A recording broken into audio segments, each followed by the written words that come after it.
Although I'm not Latin American and have never been to one, I'm someone who's very fond of the idea of a quinceañera. You get the whole family and community together to celebrate. You stay up late listening to great music, lots of booze. What's not to love? For those of you that don't know, a quinceañera is like the Latin version of a sweet 16, except for, as the name implies, celebrated when you're 15. Episode 15, Daily Nourishment. Today's episode is going to be quite different than the other ones because I have just finished watching a great movie. Yes, it is a little cheesy, but I still enjoyed it. This movie is 2004's Garden State, featuring Natalie Portman as one of the leads. I think Natalie Portman does a great job in this film. I'm going to give you a short summary without spoiling the film. It's basically a romantic comedy about an actor named Andrew who's coming back to New Jersey to go to his mother's funeral. This is the first time he's been back in a long time. In this short time in New Jersey, it's where he meets Sam, who's played by Natalie Portman. Sam's a strange girl, and Andrew has a fun time getting to know her. She challenges him, and he has to face some of his troubles.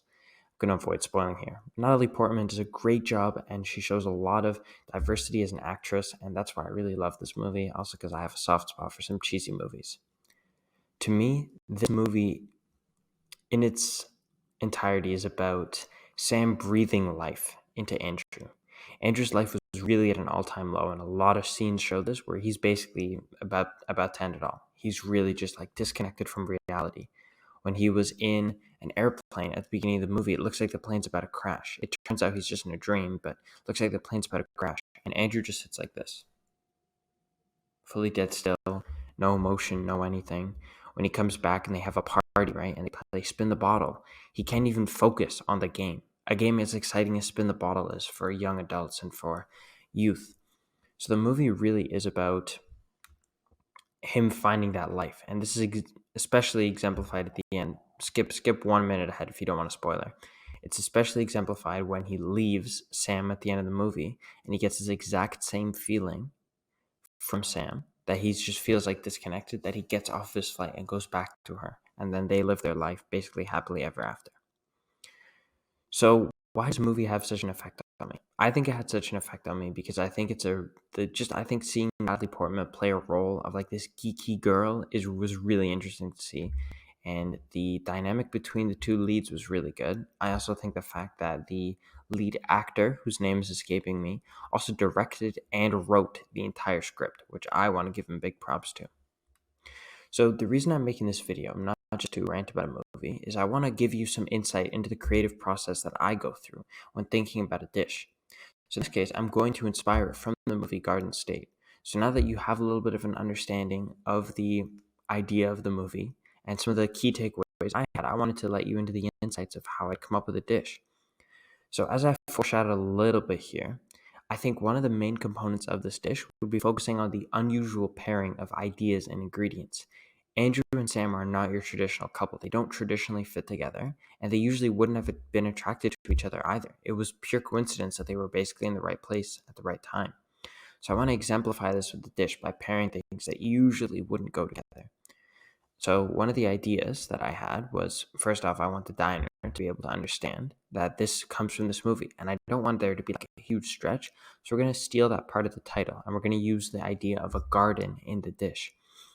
So the way that I came up with a dish for this was thinking about the garden and thinking about those green colors I associate with the garden. So I wanted some sort of green dish, and maybe a salad could work, but I didn't really want a salad. I wanted something could pair better with something else. And I feel like a salad is too open. You can pair a lot of things with a salad. I feel like a salad doesn't lead to that uniqueness that I'm trying to show here. So instead I went with a cucumber gazpacho. The reason being is it still preserves that brilliant green color, but it also is a little unexpected because you don't expect the gazpacho to be the representation of a garden here.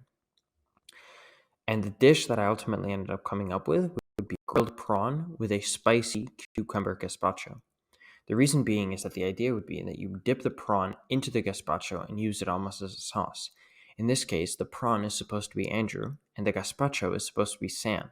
And the point is that although the prawn is good by itself, as a prominent actor, he had some prominent roles, he had some success, and by a lot of metrics, his life was successful. But he had no life to it. And when you dip it into that spicy, a little bit different, a little bit quirky and out there gazpacho, that you really round out the prawn as a whole dish.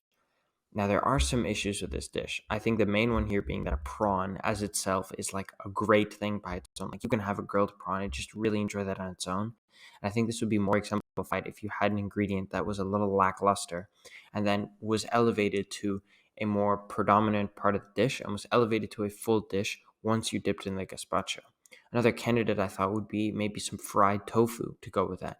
If you don't really season the tofu by itself is going to be a little bland. It's going to be a little lacking. So it's really going to need that kick from the gazpacho. The one problem I had with that was I wanted the gazpacho to almost be like maybe more of like an aguachile, like have some sour elements too, like be a little sour and spicy, and then a little bit fresh as well from the cucumbers and some of the other ingredients. I didn't really think sour and spicy would work. I think spicy would work with tofu, but I had some doubts about sour. What do you think after hearing this little thought about a movie? What kind of dish would you come up with? Do you think that tofu would actually work with sour and spicy? And I'm just being a little picky here.